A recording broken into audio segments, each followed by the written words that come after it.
আমার আইসগোল্লা দেখুন মামা কীভাবে আইসগোল্লা বানিয়ে তৈরি করতেছে। যাকে একটু বড় পড়ে গেল, মামা আইসগোল্লা তৈরি করতেছে। খুবই মজাদার আইসগোল্লা মামার। আমরা এখন আইসগোল্লা খাবো, সেই অনুভব করবো আইসগোল্লাটা কীভাবে তৈরি করে। দেখুন নিজের মতো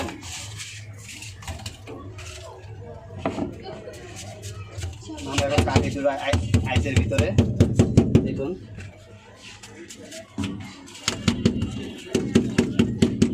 আমার এটা কত বছর ধরে আপনার আইসগুলো বানালে? এগুলো 7-8 বছর ধরে মামা আইসগুলো বানায়। দেখুন এখন সুস্বাদু খাবারের জন্য পরিবেশন করতেছে, বাহার রঙের কালা দিচ্ছে। এখন আমরা আইসগুলোটা খেয়ে অবশ্যই টেস্ট করবো কীরকম। দেখুন আপনার আইসগোল্লাটা, আইসগোল্লা